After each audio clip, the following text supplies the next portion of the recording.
Bonjour, je me présente Cléo Maheu. J'ai la chance d'accompagner depuis des années des entrepreneurs dans la croissance de leur entreprise et j'avais envie de créer un podcast Histoire d'hypercroissance où on prend le temps de partager leur parcours souvent atypique, mais vraiment de comprendre aussi la différence qu'ils font dans la vie des gens. Dans cet épisode, j'ai le bonheur de recevoir Geneviève Turbide-Potvin, première vice-présidente à la Banque nationale.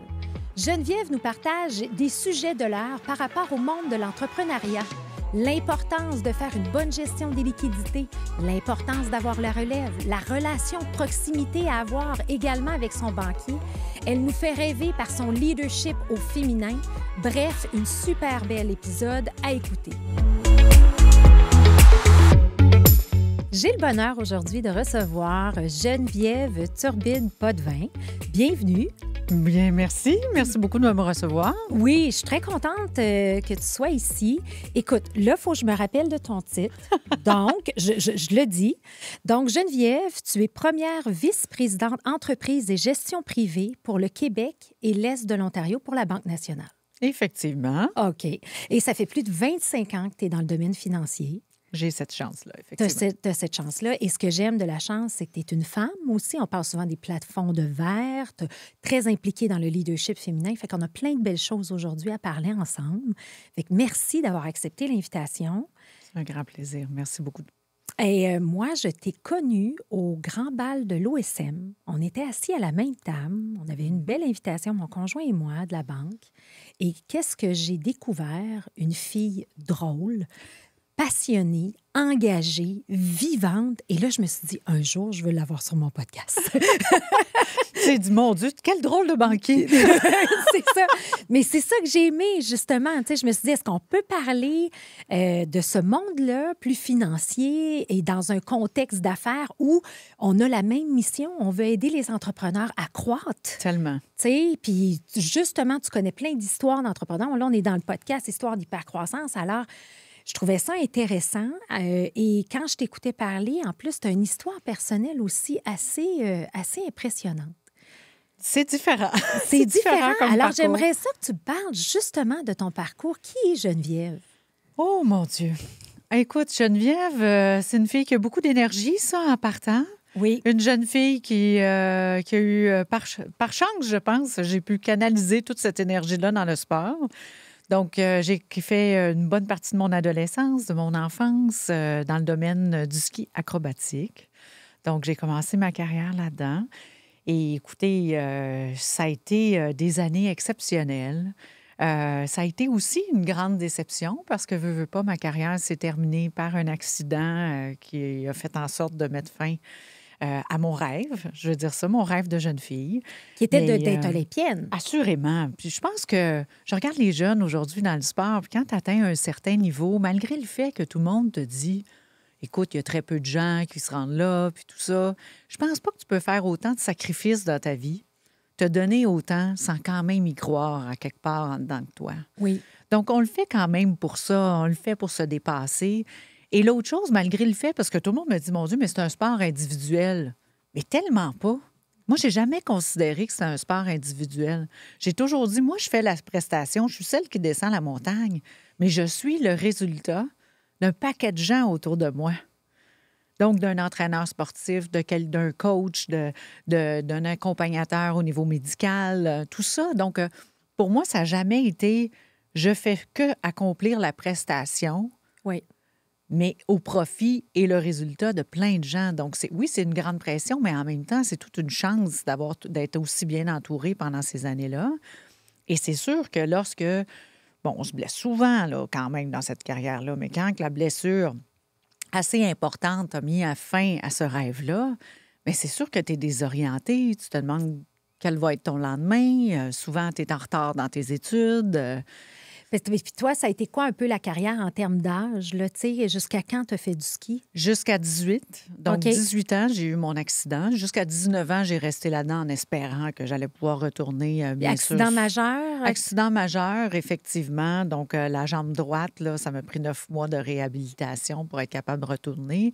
Et le défi, c'est, oui, il y a la blessure, mais après, c'est que tu n'as plus la témérité. tu as peur. Oui. Donc, tu peux pas être athlète, tu peux pas faire des sauts, avoir peur. Donc, maintenant, tu sais que ça peut être dangereux. À partir de ce moment-là, c'est extrêmement difficile de retourner à l'entraînement puis d'atteindre des niveaux à d'autres échelles. Donc, et c'est un grand deuil. Donc, ça m'a pris du temps à être capable. Tu sais, j'ai vécu une bonne dépression là, pour être capable de vivre ce moment-là où tu n'as plus de rêve, tu n'as plus de repères. Parce que ce à quoi tu t'accroches du jour au lendemain change complètement. Bien, complètement. Puis ta vie tourne autour de ça. Ton alimentation est orientée en fonction de ça. Mon Dieu, la manière dont tu gères tes études est en fonction de ça. Toute ta vie est là-dessus. Donc, c'est sûr que demain matin, malgré le fait que tout le monde dit... faudrait que tu ailles un plan B. Tu n'as jamais vraiment voulu avoir un plan B. Donc, c'est ça. C'est ça qui se passe. Et là, tu tombes dans le monde adulte aussi où tout d'un coup, tu as des responsabilités. Les sponsors, c'est fini. Tu ne fais pas de sous. Il faut que tu payes ton loyer. Et moi, j'étais en réhabilitation. Mes études ne sont pas terminées. Donc, c'est sûr que tout d'un coup, on est loin très loin de la gloire. Là. Oui. Donc, alors, qu'est-ce que tu fais? J'ai fêté. J'ai eu un gros moment où, oui, effectivement. Peut-être moins reluisant, où on dirait que tu n'as pas vécu ton adolescence. Fait que là, on dirait que tout le côté ressort. Donc, je ne suis pas sûre que je suis allée dans le meilleur de moi-même dans ces années-là. Mais en même temps, je pense qu'il fallait que j'y aille pour être capable, tu sais, à un moment donné, de faire comme, attends un peu, là, wake up, là. Oui. Redresse-toi, puis de ressortir un peu ce que la discipline, l'athlète, la capacité de tomber, de se relever, de la capacité d'être critiqué. Fait que ça a pris un certain temps avant que ça remonte en moi, ce base fondamentale-là que j'avais appris pendant des années, puis d'être capable de le faire ressortir et de le mettre au profit dans ma vie. Oui.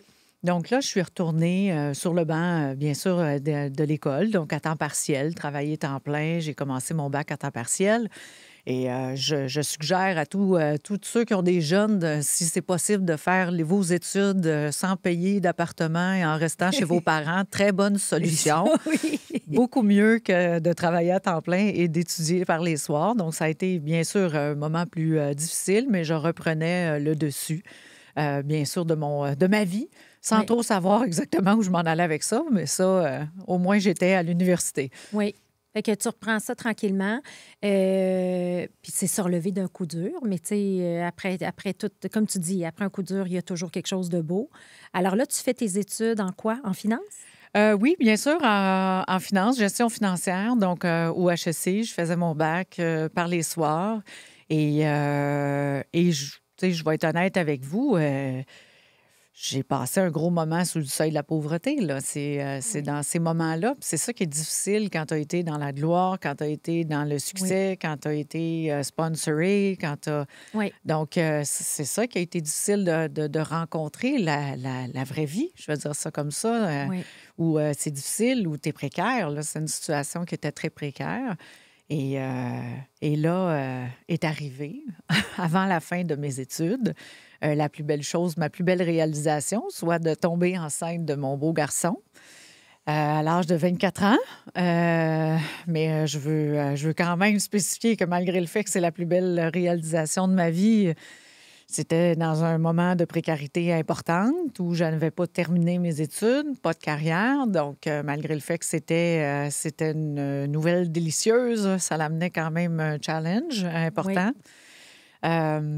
Donc, comme probablement beaucoup d'autres femmes, on dirait qu'il y a comme une deuxième énergie qui embarque, le Survivor. Ah, c'est clair. Quand tu as un être humain qui dépend de toi, qui est si beau, si magnifique, on dirait qu'il y a comme une deuxième énergie, second souffle, je vais dire ça comme ça. Puis probablement aussi que ça donnait peut-être un sens à tout ce que tu étais en train de vivre aussi, tu sais. Mais tu as raison, parce que moi, j'avais pas encore... décider ou j'avais pas encore la lumière, tu sais, de dire, mon Dieu, mais je m'en vais où avec ça? Tu sais, je passais le processus normal de terminer un bac, puis à un moment donné, choisir. Il fallait comme passer par là, effectivement. Donc, c'est sûr que quand tu vois, tu as un enfant, ben, à un moment donné, il vient à ça un rêve qui est le rêve de quel genre de mère j'ai envie d'être. Qu'est-ce que j'ai envie de donner à ce petit être humain-là? Qu'est-ce que j'ai envie de réaliser? Donc là, complètement une autre perspective que ton propre nombril. Là. Tu sais, on passe à une autre Oui. dimension. Fait que c'est sûr que là, je me suis aperçue à quel point ça donnait de l'énergie d'être une maman, à quel point on était capable de, mon Dieu, de défoncer des plafonds de verre ou Oui, ou exact. des obstacles vraiment incommensurables dans notre vie parce que quelqu'un dépend de nous puis qu'on l'aime tellement. Donc, je pense que c'est ça qui m'a Ça fait que amené à- 24 ans, c'était quand même jeune, tu sais, Oui. c'est comme, tu sais, mais, et là, tu as ton enfant, et c'est quoi le parcours professionnel qui se passe à ce moment-là? Fait que là, c'est vraiment pas très glamour, ce que je vais vous dire, mais quand même, j'avais besoin de manger, n'est-ce Oui, pas? C'est quand oui. même un bien assez de base dans la pyramide de Maslow. Et une de mes chargées de cours à l'université m'a dit, écoute, Geneviève, tu as vraiment une fougue, une passion, puis il me semble que je te verrais banquier. Et là, il y a eu le moment de silence. Oui. J'ai fait comme, mon Dieu, j'ai vraiment frappé le fond. Alors, je me suis dit, mon Dieu, je peux pas croire. Et la raison pour laquelle j'avais cette vue-là, c'est que moi, j'ai eu de la famille en entreprise beaucoup. Et honnêtement, j'avais pas nécessairement toujours vu un beau modèle de banquier. D'entrepreneuriat ou de Dans ma famille, j'avais beaucoup d'entrepreneurs. OK, Oui, je comprends. effectivement. Fait que j'avais accompagné mon oncle dans son montage. Ma mère est en entreprise, tu OK, sais, tout ça. oui. Donc, c'est sûr que j'avais vu comme l'autre côté. Fait que pour moi, un banquier, c'était comme le parapluie quand il fait beau, celui Oui. qui rajoutait plus d'obstacles dans Oui. dans un rêve que d'autres choses. Donc, quand elle m'a dit ça, ça n'a pas été pris je trouvais pas ça très positif là, Oui. au départ. Puis peut-être pas, ça l'a semé un doute, en fait. Assurément. Puis là, je me Oui. suis dit, mon Dieu, pourquoi qu'elle me voit comme ça aussi? Je vais Oui. être honnête sur moi-même. Mais la vie étant ce qu'elle est, il fallait que je me trouve quand même un revenu. Donc, je suis allée à l'entrevue. J'ai fait la pire entrevue de ma vie. Parce que malheureusement, tu sais, je suis pas la plus poker face en ville. Hein? C'est Oui. pas nécessairement une de mes forces. Donc, avec ma transparence légendaire, je suis arrivée à l'entrevue et là, j'ai dit exactement les mêmes choses que je viens de te dire. C'est quoi pour vous un banquier? Bien, écoute, un parapluie quand il fait beau, c'est pas nécessairement... Donc, vraiment pas top-notch comme entrevue. Et la personne m'a dit à la fin, écoute, Geneviève, j'aime ce que tu me dis. Moi, tout ce que je t'offre aujourd'hui, c'est de devenir le banquier que tu aurais aimé rencontrer. Wow. Et ça, j'ai toujours gardé cette phrase-là parce que c'est exactement pour ça que je me lève tous les matins. Oui. Fait que ça a semé 25 ans de défi. C'est venu chercher le défi en moi. Tu Oui. sais, la personne de Là, défi t'es qui aime se tombé sur ton dépasser. X, là. Ouais. T'es tombé sur ton Là, X. je dis, oh my God, ça y est. Donc, j'ai commencé comme ça, dans le milieu bancaire.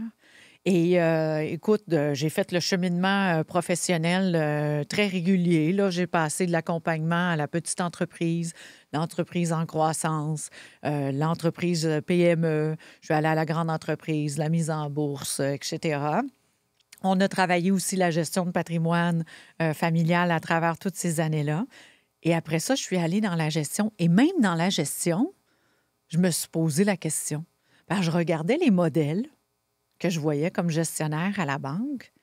Et dans ma tête, je me disais, mais mon Dieu, je peux m'améliorer comme personne. On peut toujours s'améliorer, mais je ne peux pas devenir comme ça. Oui. Je me trouvais beaucoup trop colorée. Oui. J'avais bien trop d'énergie. J'étais beaucoup trop transparente. J'étais pas... T'avais comme une saveur unique, là. J'avais comme j'avais une petite épice. Oui, c'est ça. C'est un petit... Différent. Oui, c'est ça. Hein? Là, je me disais, mon Dieu, oui, tu sais, comme Ouais. personne, je suis quelqu'un qui aime constamment grandir, s'améliorer, mais je me disais, mon Dieu, je peux pas être à l'antipode de ma personne non plus. Je dois, comme leader, je suis même trop passionnée pour être quelque chose que je suis pas. Oui. Donc, j'ai refusé longtemps des postes de leadership OK. parce que je regardais les modèles puis je me disais, Si ça ressemble à ça, je ne vais pas y aller. non, parce que je peux pas être comme ça. Oui.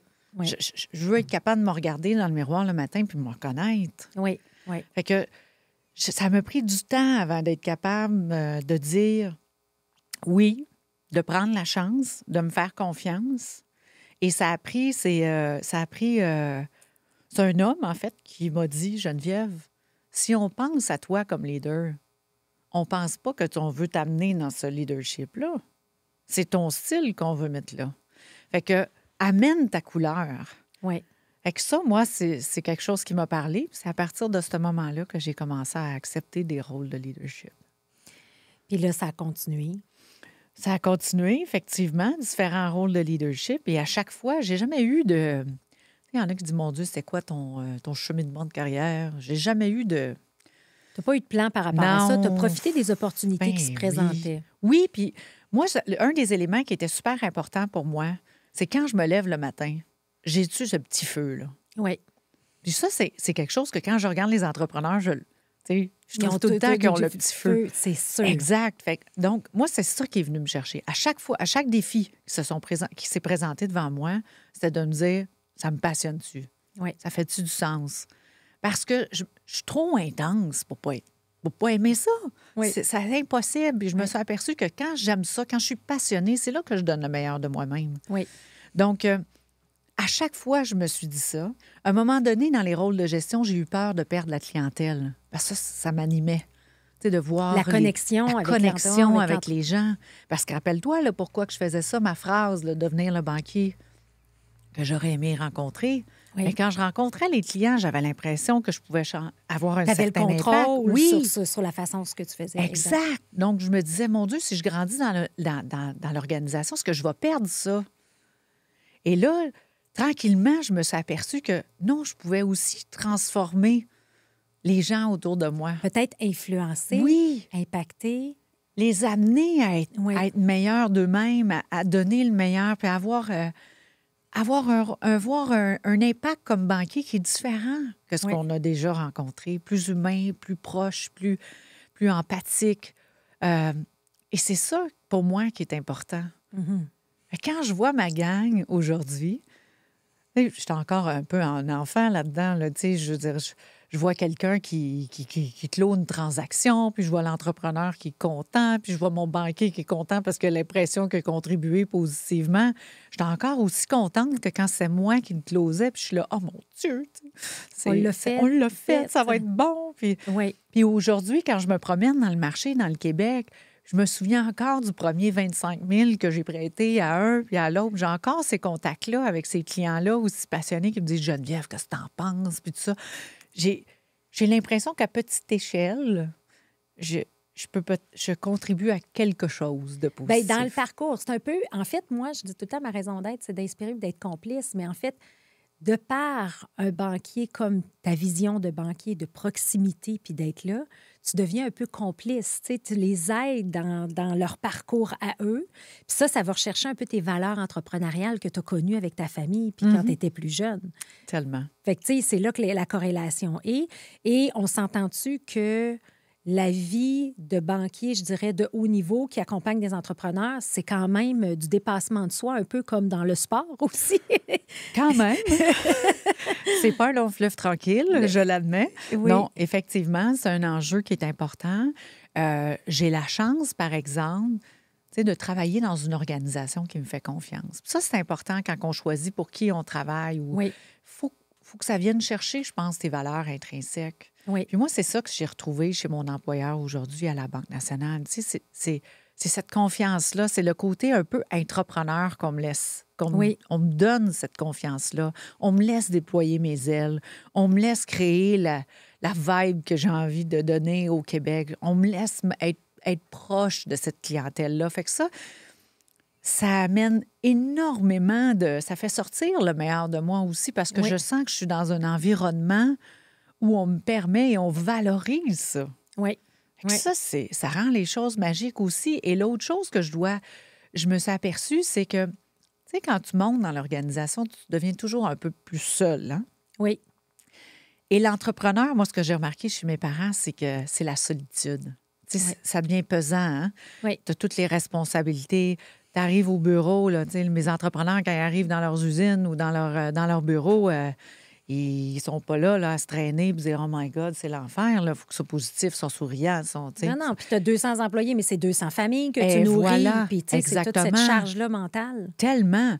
Donc, moi, je réussis des fois à retrouver avec l'entrepreneur lorsque je réussis à avoir un dîner avec eux ou un échange avec eux ou peu importe ce que c'est d'échanger aussi sur les problèmes ou les préoccupations ou les enjeux. Comme si je me retrouvais avec quelqu'un qui est seul, avec moi seul, je vais dire ça comme Oui, ça. c'est là, mais ça. Il y a comme en fait, il y a une corrélation puis il y a une compréhension aussi des enjeux réels qui peuvent vivre versus toi aussi. Effectivement. Fait que, tu sais, pour moi, j'ai quand même l'impression que je gère une business. Puis je le sais que c'est pas la même chose Mais qu'être quand un même, entrepreneur. mais tu sais, c'est ça. Mais Oui, je oui. le vois comme ça. Tu sais, pour moi, c'est important de gérer le Québec. C'est important que mes 650 employés, dans ma tête, c'est 650 familles. Puis que quand on prend des décisions, c'est les décisions les plus pérennes pour la compagnie, mais aussi les plus pérennes pour mes employés. Puis qu'on s'assure que tout le monde est heureux là-dedans, puis qu'on accompagne comme il faut les entrepreneurs. Donc, fait que quand je parle avec l'entrepreneur, j'ai l'impression des fois qu'on peut échanger sur nos préoccupations. Les mêmes préoccupations, Ouais. exactement, exactement. Puis en fait, justement, quand on parle des entrepreneurs, c'est quoi les grands enjeux que tu vois en ce moment par rapport à l'économie incertaine? Il y a beaucoup de choses qu'on entend parler. Alors, c'est quoi les grandes préoccupations, les grands défis que tu vois aujourd'hui avec les entrepreneurs? C'est une excellente question parce qu'effectivement, ça n'a pas été un long fleuve tranquille dans les 3 dernières années. Non. Et ça a changé quand même drastiquement les préoccupations dans la dernière année, je dirais. Donc, pendant le temps de la COVID, la majorité des entreprises ont quand même vécu, ça a été une belle vague positive, là, normalement, pour l'entrepreneurship en général. Puis pour la majorité des industries, je dirais, donc les gens ont bénéficié positivement, contrairement à ce qu'on pensait au début, mais tant mieux. Oui. Donc, ça a amené, pendant ces années-là, le challenge de chaîne d'approvisionnement, ça a amené les challenges de main-d'œuvre qualifiée autant que non qualifiée. Ça a amené tout ça comme challenge. Oui. Donc, et là, dans la dernière année, on a vu vraiment une transformation puis un changement en termes de préoccupation. La main-d'œuvre qualifiée demeure encore une préoccupation. La main-d'œuvre non qualifiée a bougé beaucoup là, dans les préoccupations, a pris pas mal plus bas. Donc, on voit aussi là, dans les intentions d'embauche des entrepreneurs beaucoup moins élevées. Donc, l'écart entre la main-d'œuvre non qualifiée puis les besoins, c'est amenuisé de façon importante. La main-d'œuvre qualifiée, c'est encore un enjeu, particulièrement en région, qui est un petit peu plus difficile. Mais le numéro 2 des enjeux actuellement des entrepreneurs qu'on ne voyait pas depuis des années, c'est la crainte d'avoir l'insuffisance, un manque de demande intérieure. Demande intérieure, c'est tout simplement de la demande, c'est du chiffre d'affaires. Donc, les gens ont la crainte réelle d'un ralentissement économique. Ils le perçoivent. D'ailleurs, les intentions sont quand même quand même au plus bas. Fait que ça, c'est très, très, très difficile. On a vu des impacts beaucoup plus majeurs et marqués sur le manufacturier et sur le domaine de la construction. C'est les deux domaines là, qui ont vécu là, le hit le plus vite. Là. Donc, eux, ça a été un petit peu plus difficile. Et en troisième préoccupation qu'on n'avait pas vue depuis des années, c'est le manque de liquidité. Donc, ça, là, c'est le nerf de la guerre. Fait que pour moi, là, pour un banquier particulièrement, c'est encore plus préoccupant et on sent le besoin encore plus de faire de l'éducation sur comment bien gérer ses liquidités, son cash flow. Et la difficulté que les entrepreneurs ont vécue dans les 2 dernières années, c'est qu'avec le problème d'approvisionnement, beaucoup d'entreprises sont passées du just-in-time à juste au cas. Donc, on s'est mis à faire de l'importation d'inventaire de façon massive pour être sûr d'avoir du stock. Puis rappelons-nous qu'on a plusieurs entreprises saisonnières, donc c'est encore plus important le timing à laquelle ces inventaires-là rentrent. Et là, en même temps, la demande a baissé. Donc, plusieurs entreprises se sont retrouvées avec un niveau d'inventaire très important par rapport aux ventes. Et là, on a de l'écoulement, mais le prix de l'inventaire s'est payé cher. Et là, les prix baissent. Donc, le coût de revient dans l'entreprise devient très, très, très difficile à percevoir, à voir où est-ce qu'il s'en va exactement. Et imaginez la gestion de cash flow. Le cycle de conversion d'encaisse a complètement changé dans les entreprises actuellement. Donc, ça devient difficile pour un entrepreneur de dire, sais-tu quoi, j'ai besoin d'une marge de crédit de temps, j'ai besoin d'ici. Ça devient... Donc, je peux comprendre avec raison pourquoi que c'est tombé en numéro 3 réellement des préoccupations, l'enjeu de liquidité. Moi, j'observe avec les entreprises que j'accompagne, on sait que les liquidités, c'est l'oxygène carrément de la business. Seulement. Mais on dirait que les gens ne font pas nécessairement la corrélation du besoin de cash que tu avais quand tu étais à 5 millions versus tu es rendu à 25 millions. Tu comprends-tu ce que je veux dire? Non, tellement. Parce que l'enjeu de la croissance est beaucoup plus grand que l'enjeu de la décroissance. Exact. décroître tranquillement, faire une année de perte parce que tu as beaucoup d'amortissement, c'est pas quelque chose qui est très difficile parce que décroître, ça manque moins de cash flow. Fait que techniquement, c'est quelque chose qui se gère beaucoup mieux. Mais d'être capable de faire ce ramp-up-là, parce que ça prend plus de ressources humaines, ça prend plus d'inventaire, ça prend plus de ressources financières. Tout ça, c'est un enjeu important, la croissance. Donc, la vitesse de la croissance doit être, moi je dis tout le temps, gérer le pace. Il faut absolument gérer la croissance, ça doit se gérer de façon modérée pour qu'on soit capable, justement, d'amener de la valeur à l'entreprise et réinvestir constamment. Parce que ça prend des investissements massifs pour vivre une croissance. Et là, comme tu as parlé tantôt, il y a beaucoup de pression sur le prix. Oui. Mais les gens sous-estiment. J'appelle ça le pricing, là, mais tu sais, dans le sens que, tu sais, souvent, il n'y a pas de processus itératif. Tu sais, ils se font manger. Ah, l'acier a augmenté. Ah, je viens de perdre 800 000 parce que j'ai trop d'inventaire puis je ne suis pas capable de le vendre, j'ai déjà le contrat. Fait que je trouve qu'on manque d'éducation, non? Par rapport à ce volet-là, un peu, chez les entrepreneurs. Mais je pense que c'est là qu'un peu, tu sais, quand je te disais le rôle de banquier. Oui. Fait que là, que ce soit moi, que ce soit peu importe quelle institution financière ou un financier, il y a en masse de financiers au Québec pour être capable d'avoir des bons conseils. On n'est plus dans les années là, où 1950, où on cachait un deuxième set d'état financier pour son banquier. Là. C'est fini ce temps-là. Oui. On est ailleurs. Là. Moi, ce que je vous dis, c'est profiter honnêtement de tout ce que connaît votre banquier. Oui.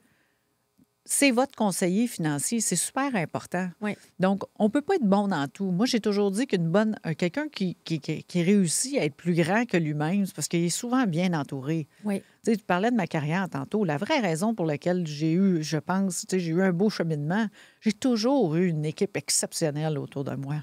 Oui. J'ai été vraiment bien entourée et de façon diversifiée. Fait que c'est la même chose pour l'entrepreneur. Tu as un banquier, profite-en de ton banquier. Donc, le banquier est capable de t'assister là-dedans, d'être capable de dire qu'est-ce que ça veut dire. Il y a un moyen de se protéger lorsqu'un contrat. Comment bouge ton argent? Est-ce que tu payes tes fournisseurs avant tes comptes clients? Le risque n'est pas le même que si tu payes tes clients avant tes fournisseurs. Est-ce que tu as des escomptes qu'on peut profiter? Fait que le cycle de conversion de l'encaisse, avec toutes les protections de devises, de taux d'intérêt, de tout ce qui existe, ça s'optimise. Oui. Et ça permet de protéger, parce qu'une business, pour moi, c'est de protéger la marge bénéficiaire de ce dans quoi tu fais affaire. Oui. C'est pas de gambler sur le taux d'intérêt ou de gambler sur l'US ou l'aluminium. C'est ça. C'est d'être capable de protéger ta marge bénéficiaire et ce, peu importe ce qui se passe autour sur lequel on peut avoir du contrôle. Ça, c'est important. Ça, c'est important. Mais je pense que là, c'est un message vraiment qu'on lance ici aux entrepreneurs. Tu sais, c'est quoi la relation qu'ils ont avec leur banquier? Clairement. Tu sais, puis toi, ce que tu as dit, justement, tu essaies d'avoir cette relation-là de proximité. Là. Pas j'ai peur du banquier, là. C'est viens me voir, puis on va régler les problèmes ensemble. Puis j'imagine que c'est le mot d'ordre que tu donnes aussi avec ton équipe. Bien, je dis tout le temps à ma gang, rappelez-vous, parce que souvent on l'oublie, hein? Oui. Rappelez-vous que vous gérez le rêve de quelqu'un. Oui. Ça, c'est tout un privilège. Là. C'est extrêmement... puis en plus, comme tu l'as dit tantôt, je gère aussi la gestion privée. Fait que souvent, là, on gère le bébé, l'entreprise, le rêve de notre client, et on gère aussi le bénéfice ou ce qu'on a réussi à monétiser du côté personnel.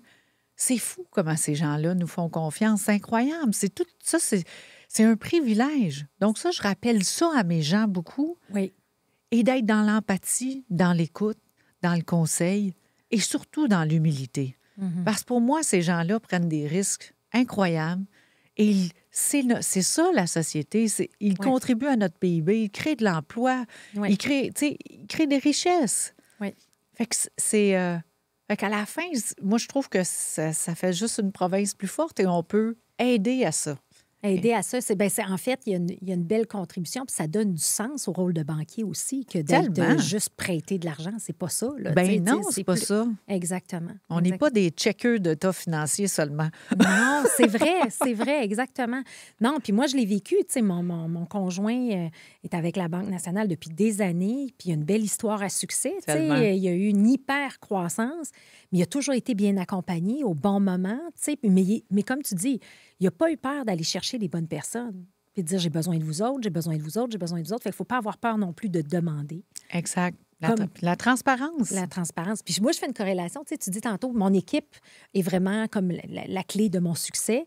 Mais je reviens à quand tu faisais du ski, tu avais la meilleure équipe aussi pour t'aider à performer. Bien là, aujourd'hui, tu es à la même place. Tu as la meilleure équipe pour performer. Ils sont exceptionnels.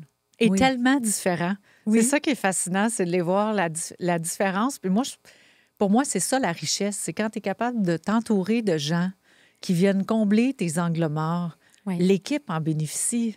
Tellement. Donc, moi, je persiste à croire que la raison pour laquelle on réussit quand même à avoir un impact comme ça sur le Québec, sur chacun de ces clients-là, on n'est pas parfait, là. On en échappe, nous autres aussi, des fois. Ça arrive, on est humains. Oui. Mais l'important, c'est que on les a choisis, chacun d'entre eux. On s'assure qu'ils aient les mêmes valeurs que nous. Oui. Puis ce que je veux, c'est qu'ils donnent le meilleur d'eux-mêmes. Exactement. Au même titre que mes clients le font aussi. Le même titre, exactement. Bien, ça va dans les deux sens. Et il y a un article dans la presse qui est sorti où on parlait justement que 60 des entreprises canadiennes, dans les 5 à 10 prochaines années, vont probablement céder, donc faire des transferts d'entreprises. Et le message que tu lançais dans cet article-là, c'est « voyez-le comme des opportunités ». Oui. Peux-tu nous en parler davantage? C'est quoi ta vision? Bien sûr. Je sais qu'il y a plusieurs personnes qui ont dit « Ouais, ça fait longtemps qu'on en parle, puis tout ça, puis il n'y en a pas tant que ça. » Il y en a eu beaucoup, quand même. Le défi qu'on voit, c'est que oui, effectivement, ça fait longtemps qu'on en parle. La seule chose, c'est qu'on a juste un peu plus parce qu'on n'a pas fait comme on voulait. Le défi qu'on a, c'est qu'il y a des entrepreneurs aussi pendant la COVID, il y avait des bonnes années aussi là-dedans. Fait qu'il y en a qui ont décidé de continuer puis de garder leur entreprise. Mais on se retrouve juste un petit peu plus acculés au pied du mur où on se retrouve avec des gens qui, avec tous les défis que tout ça a apporté aussi, je le mentionnais tantôt, main-d'œuvre, manque de cash flow, etc., inventaire. Il y en a qui se retrouvent du jour au lendemain puis sont fatigués, avec raison. Ils disent là, j'en ai assez. Il n'y a pas de relève. Donc, ça, pour moi, c'est une préoccupation vraiment importante économiquement, mais aussi pour la raison pour laquelle je fais ça. Oui. Donc, ça vient, c'est intrinsèque. Donc, mais je persiste à croire que si on l'organise comme il faut, qu'on y pense comme il faut, puis qu'on se met ensemble collectivement pour être capable de s'aider, trouver les opportunités, de ficeler les financements s'il le faut et la structure, et s'entraider dans le coaching aussi parce que c'est ultra important dans le transfert. Oui. Mais je persiste à croire que ces joyaux-là, on est capable de les garder, de faire de la consolidation, puis encore plus leverager notre capacité à être capable d'exporter puis à être une province qui est extrêmement profitable. On est chanceux, on est au Québec. C'est une des industries, une des provinces la plus diversifiée, très fort en exportation. Nos ressources comme l'hydroélectricité ne coûtent pas cher. On a des ressources aussi minières importantes. Je trouve qu'on a un beau joyau. Oui. On est bien situé géographiquement, on a l'avantage de notre devise. Il y a plein de belles choses. Et là, on le constate, il y a un revirement actuellement. Il y a le Buy America, rappelons-nous. Là. Il y a des élections qui s'en viennent là. Mais entre vous et moi, ils valorisent beaucoup sur quelque chose qui est fait aux US. Il y a des enjeux aussi géopolitiques à gérer. On a 2 guerres en cours, puis j'espère qu'on n'aura pas une 3e. Mais on a quand même des petits enjeux avec Taïwan. Donc, on a vu les États-Unis bouger leur importation de la Chine vers le Mexique. Donc, il y a des enjeux géopolitiques, mais il y a aussi les enjeux d'approvisionnement ont amené une importance de diversification géographique aussi et de proximité parce qu'on a fermé des pays, ce qu'on n'avait jamais, des frontières, ce qu'on n'avait jamais vécu.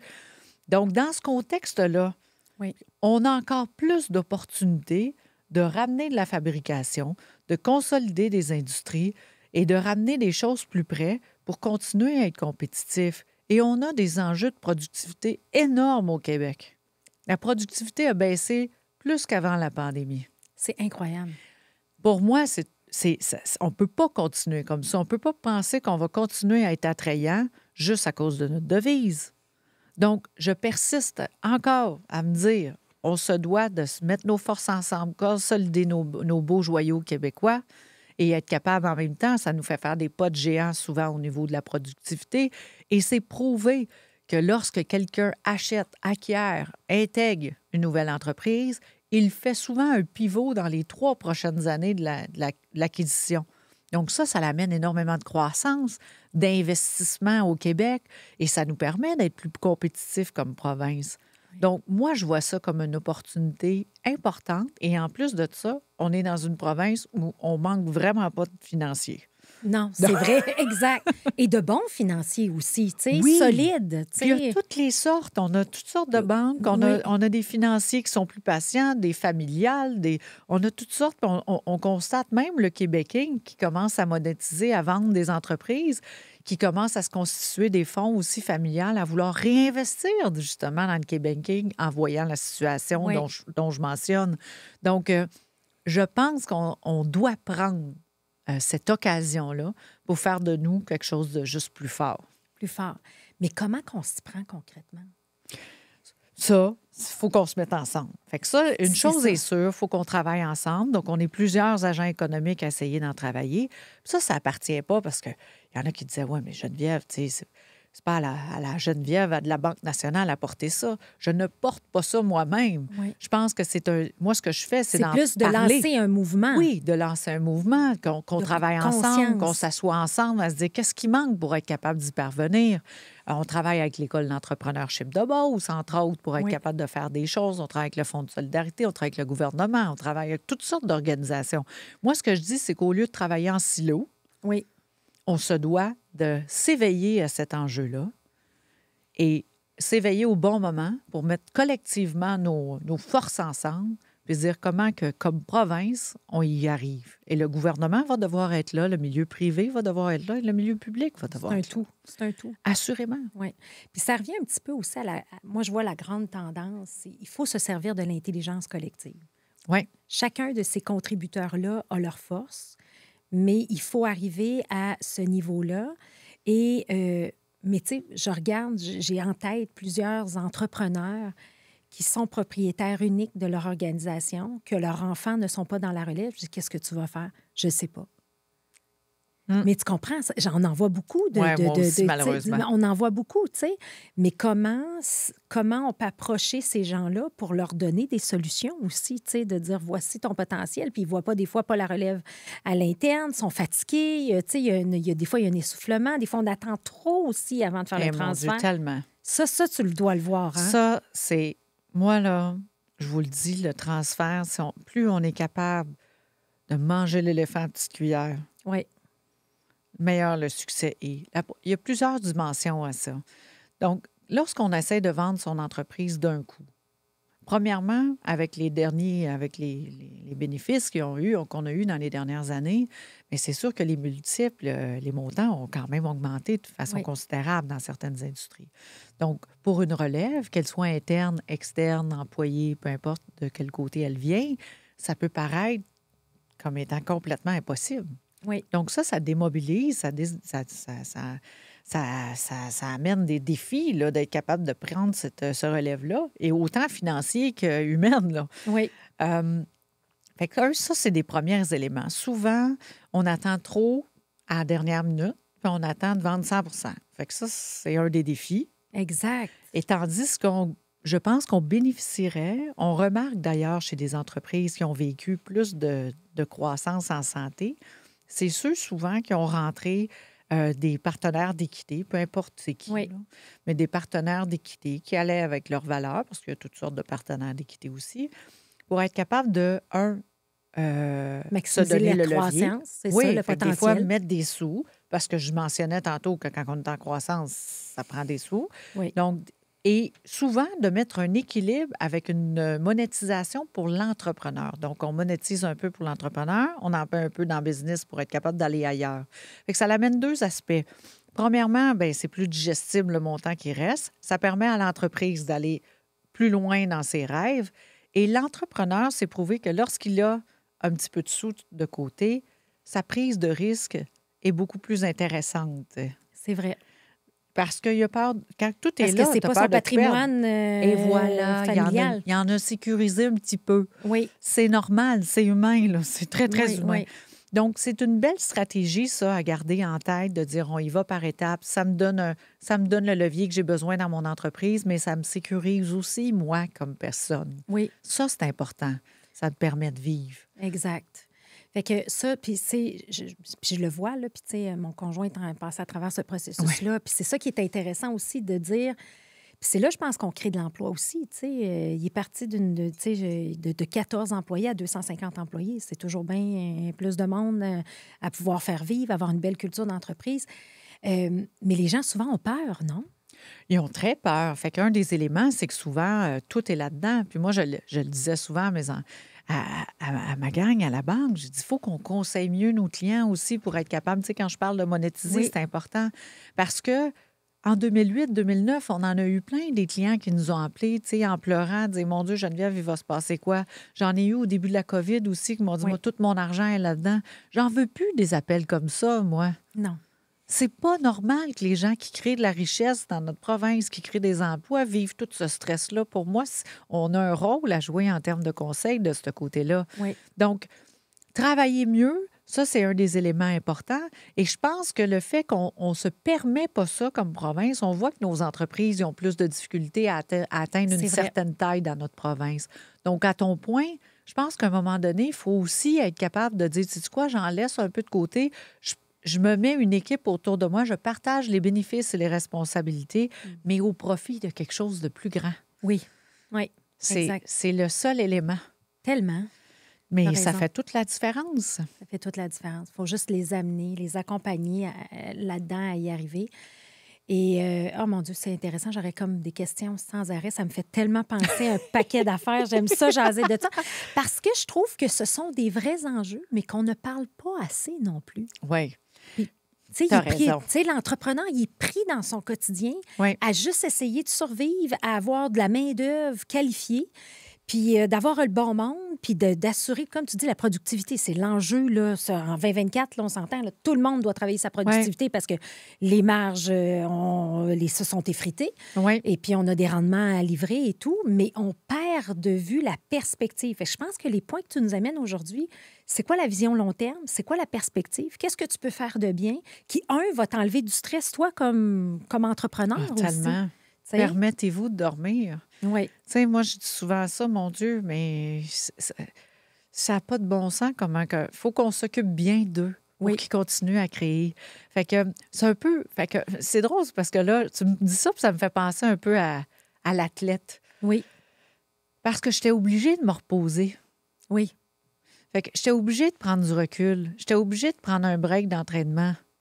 Parce que sinon, je ne donnais pas le meilleur de moi. Puis c'est difficile de donner le meilleur de soi de 8 heures, de 8 heures le matin. La personne qui est là à 3 heures l'après-midi, là, elle a le droit à la même prestation, techniquement. Hein? Oui. Donc, ça, là, fait que penser à un athlète, il faut se reposer, il faut avoir le droit de prendre du recul. Là, je sais que ça a l'air facile quand je dis ça du monde, elle sait pas de quoi elle parle, c'est l'enfer. Je comprends.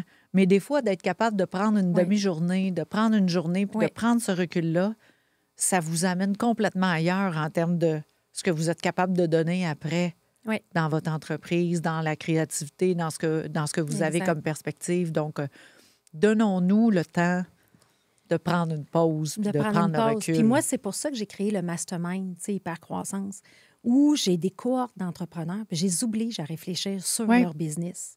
Puis de dire, c'est quand que tu as le temps de réfléchir sur ta business, là? C'est pas juste dans ta douche le matin, là, puis tout est parfait, tout est merveilleux, là, tu sais. C'est comme, there is more than that, là, tu sais. C'est comme, il faut que tu en fasses pas un petit peu plus, là, tu sais. Puis les entreprises qui sont capables d'avoir ce pas de recul-là que tu parles, c'est eux qui vont être capables de voir la contribution économique qu'ils peuvent avoir sur le Québec également, tu sais. Assurément. Puis un entrepreneur... Oui, tu peux dire à la fin, oui, c'est correct, il y a des millions dans son compte de banque, mais c'est beaucoup plus le leg et l'impact qui va laisser une business en santé qui crée de l'emploi au Québec. Tu sais, je veux dire, il y a quelque chose de grandiose. Là. Tu sais, on peut rêver tout le monde ensemble. Là, tu sais. Bien, pour moi, c'est ça qui est important. Puis c'est ça que je trouve qui manque dans la réflexion. Oui. Tu sais, parce que je le vois, là. Dans les dernières années, là, j'en ai plein de clients qui ont vendu, là, qui ont eu des offres exceptionnel, passer à go comme ils n'auraient jamais pensé passer à go. Puis on place cet argent-là. Là. Puis là, le premier mois, ils sont excités. Le deuxième mois, ils jouent au golf. Le troisième, etc. Ils n'ont jamais dormi autant de leur vie. Bon. Puis à quatrième mois, ils nous appellent, puis ils sont quasi en dépression. Oui. Parce qu'ils disent, Geneviève, on dirait que j'ai plus de sens. Oui. Mon étoile n'est plus là. Qu'est-ce que je fais? Qu'est-ce que j'accomplis? Donc, je pense qu'on l'oublie, ce Oui. moment-là. Oui. Je pense qu'on oublie de se dire, OK, c'est quoi je veux laisser à la fin? Oui. C'est quoi qui est important pour moi dans la transaction? C'est-tu tous les millions? Je suis d'accord là, que c'est un aspect. Mais Mais c'est pas ça qui va te rendre heureux. jusque où? Non, c'est ça. Est-ce que c'est de laisser quelque chose? Est-ce que c'est de laisser sa trace? C'est d'avoir un impact? C'est de laisser ça? Moi, j'ai rencontré un client l'autre jour, il me dit, moi, Geneviève, c'est mes employés qui m'ont amené là. Je veux pouvoir leur laisser une grosse partie. Fait que 25 de son entreprise, pour lui, va être détenu par un groupe d'employés qui l'a amené ailleurs. Fait que c'est important, ça, prendre ce recul-là. Oui. Parce qu'à la fin, après les millions, là, C'est pas ça qui te rend heureux. que tu en aies 10, que tu en aies 20, que tu en aies 3. Tu sais, à un moment donné, fait que c'est tellement plus d'accord. grand que ça. Je suis tellement d'accord. Donc, donnons-nous l'occasion de pouvoir prendre le temps de réfléchir à ça. Oui. Puis, de réfléchir avec ton banquier, ça peut être une belle option, de regarder la vision stratégique. Moi, c'est pour ça, exactement pour ça, j'ai créé le mastermind. Je me suis dit, regarde, il faut amener les entrepreneurs à penser différemment, à créer l'intelligence collective. Puis là, je me dis, bien, s'ils se voient ensemble puis qu'ils partagent leur vision, puis je les oblige à dire, c'est quoi ton BHAG, ton but hautement audacieux et grandiose? Je les oblige à réfléchir, t'es où dans 10 ans? Faut que tu l'écrives sur papier, noir sur blanc. Bien là, déjà là, si t'es pas capable, bien là, déjà là, ça va t'obliger à réfléchir. Tellement. Fait qu'on a besoin de ça. Il y a une chose qu'il faut absolument qu'on parle, qui pour moi est importante, puis que je pense que ça fait partie d'une des grandes forces chez toi, Geneviève, c'est toute ton implication dans la diversité. Oui. OK? Une des grandes forces, je pense, c'est ton implication dans la diversité. Tout ce qui touche le leadership quand même au féminin, tu as quand même des implications sociales aussi par rapport à ça. Puis je te vois, tu es quand même une femme de tête, tu es dans des hauts postes de gestion. Puis on parlait justement, le rôle de banquier, quand tu as commencé il y a 25 ans, il ne devait pas avoir bien des femmes colorées et blondes comme toi, comme tu as dit, tu as fait... Alors tu sais, c'est quoi l'importance du leadership au féminin, puis c'est quoi ta vision par rapport à ça? Il y a plusieurs éléments que j'oserais dire. La première chose, en termes d'implication, moi, je pense que ce que j'ai utilisé dans la vie pour me rendre où ce que je suis, j'essaie de redonner. Oui. Donc, j'ai participé, par exemple, au Centre des femmes parce qu'il y assiste des femmes qui sont plus en difficulté, plus précaires, justement. Il assiste des femmes à aller chercher des cours, peu importe quel type de cours, pour justement être capable d'aller se chercher un emploi. Donc, moi, j'ai eu besoin de cette aide-là. À un moment donné, j'ai eu le choix à faire entre j'achète des couches ou je mange. Oui, c'est ça. Donc, fait que je pense que ça fait de moi quelqu'un de plus résilient. Je pense que je suis aussi plus... Aujourd'hui, je m'aperçois à quel point je me trouve choyée. J'apprécie beaucoup plus de choses. Je vis beaucoup plus aussi. Oui. Mais pour moi, c'est important de pouvoir donner, redonner. J'ai un beau réseau de contacts, par exemple, d'être capable de faire bénéficier ça à ce genre d'organisme-là qui m'a amené ailleurs. Donc, le Centre des femmes. Et en même temps, j'essaie aussi d'aider dans le leadership féminin. Donc, j'ai fait quelques programmes, par exemple, pour l'île de Montréal, Women for Climate. Et je prends le temps avec chacune des femmes qui m'interpellent chez nous. Il y en a que c'est drôle parce qu'ils me disent « Mon Dieu, tu acceptes de prendre un café? » Voyons donc, c'est sûr.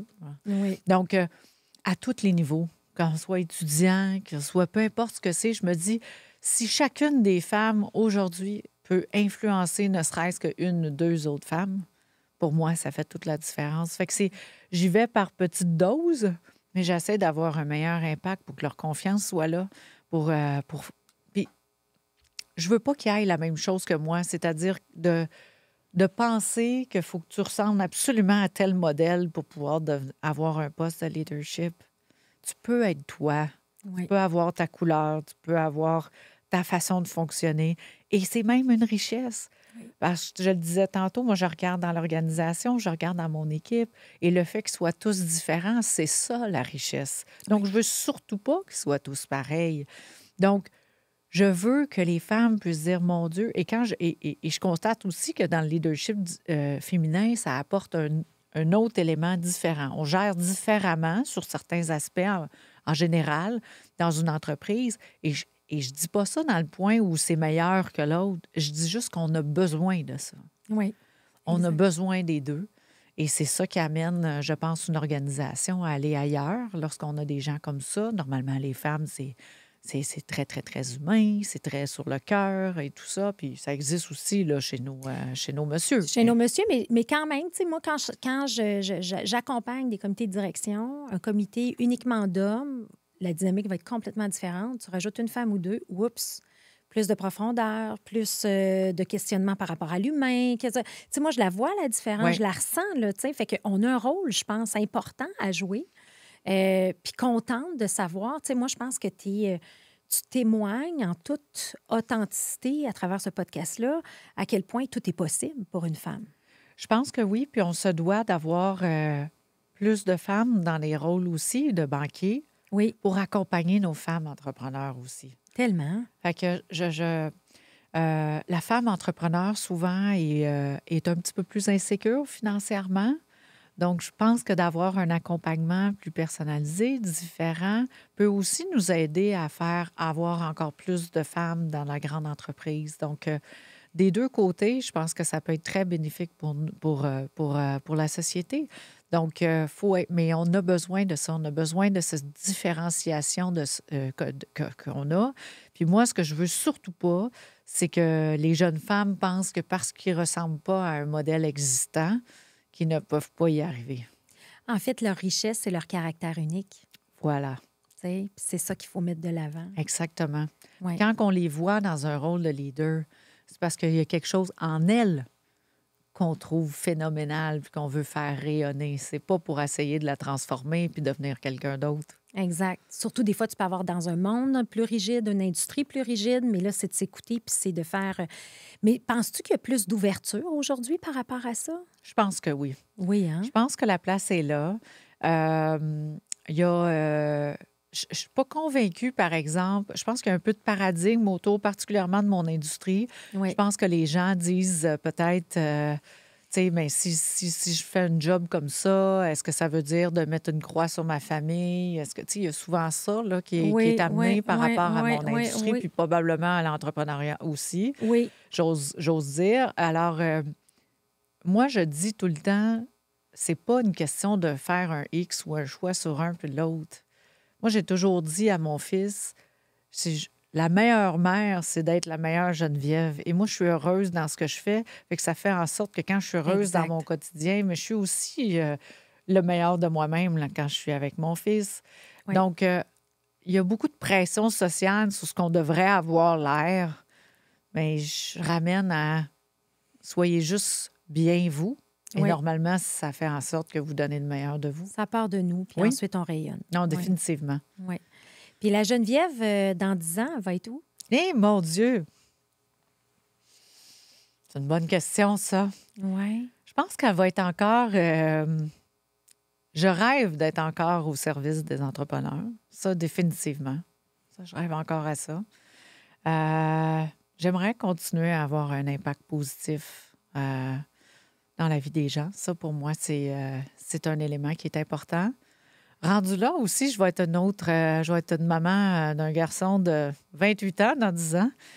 Donc, je vais me souhaiter aussi d'avoir ma vie personnelle avec un petit peu plus Oui. d'avant-plan que ma Oui. vie professionnelle.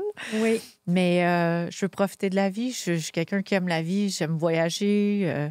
J'aime découvrir le monde. Je trouve que le monde est magnifique. Fait que je me dis que dans 10 ans, je vais avoir juste encore plus d'occasions d'avoir vu encore plus le monde. Parcourir le monde pour impacter le monde. Clairement. Oui. Si bien dit. Et est-ce qu'il y a quelque chose en terminant, Geneviève? Parce que ça va vite, ça fait déjà 1 heure qu'on jase. Ça Mon va, Dieu, c'est Seigneur. fou, hein? T'es tellement accueillante.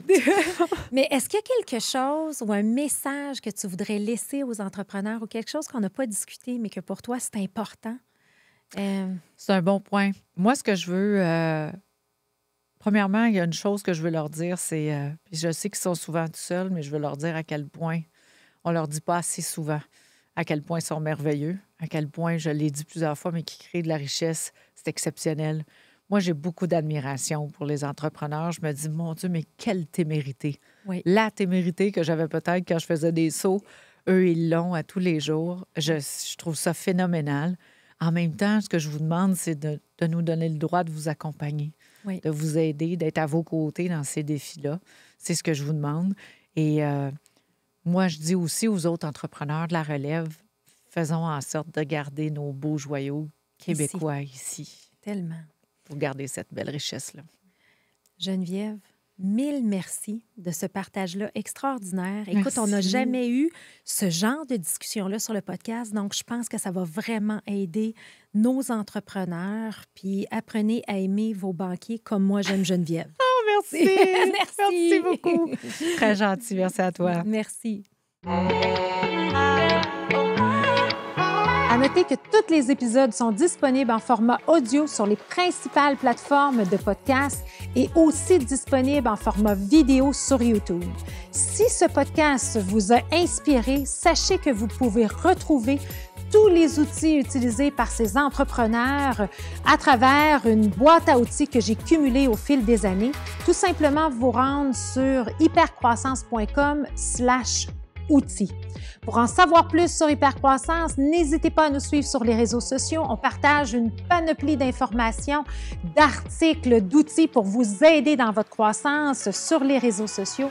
Et si ce podcast vous a plu, je vous invite à le partager avec quelqu'un à qui ça pourrait être utile. Merci et à bientôt.